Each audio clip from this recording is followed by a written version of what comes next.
Վարդանը 10 տարվա սահմանապահ է։ Հայրենի տնից Դիլիջանից 2003-ին զորակոչվել է ռուսական սահմանապահ զորքեր։ Ժամկետային ծառայությունից հետո որոշել է պայմանագիր կնքել։ Ծառայության ընթացքում հասցրել է ամուսնանալ։ Հիմա էլ առաջնեկին է սպասում։ Ընտանիքը սահմանից է պահում։ Գործի բնույթն է այդպիսին։ Սահմանապահ լինելը ավագ սերժանտի համար ոչ միայն աշխատանք է, այլև պարտք։ Ծառայություն հիմա ծառայություն, որը հիմա արդեն աշխատանք է, քանի տարի է։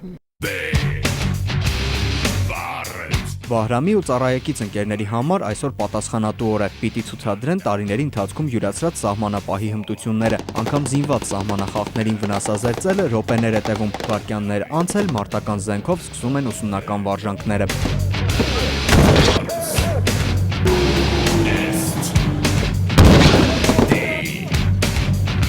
Այս զինվորները միայն վերջին 5 ամիսների ընթացքում 39 սահմանախախտի են ձերբակալել, կանխել 14 սահմանային ռեժիմի խախտման դեպք, 400 մարդու մոտ էլ հայտնաբերել են փաստաթղթային անճշտություններ։ Թմրանյութերի ներմուծման փորձեր ամենից շատ կանխվել են Իրանի հետ սահմանային անցակետում։ Այս պահին վերազինման աշխատանքներ են ընթանում Արմավիրի եւ Շիրակի մարզերում, կատարելագործվում են սահմանը հսկող համակարգերը։ Այն ինչ մենք տեսանք, ուսումնական մարտական գործողությունները, ուսումնական սահմանախախտումները կուզեի, որ միայն ուսումնական լինեին, բայց դրան պետք է միշտ պատրաստ լինել։ Դրա համար էլ մեզ մոտ ուսումնական process-ը միշտ ընթացքի մեջ է։ Ջանք չենք խնայում մեզ վստահված սահմանի հատվածը պահպանելու համար։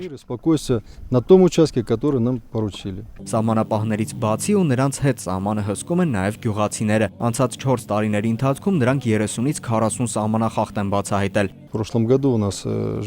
Անցած տարի մոտակա գյուղերից մեկում դեպք եղավ։ Սովորական գյուղացին տեսել էր Թուրքիայից եկած սահմանախախտին, հրավիրել տուն թեյի ու տեղյակ պահել մեր զինվորներին։ Նման մարդկանց մենք խրախուսում ենք, իսկ կոնկրետ այդ մարդուն մեդալ ենք հանձնել։ Սահմանապահների 90-ամյակին Վիկտոր Վլասովը պարգևատրում է նաև լրագրողներին, շնորհակալագրեր ինֆորմացիոն աջակցության համար։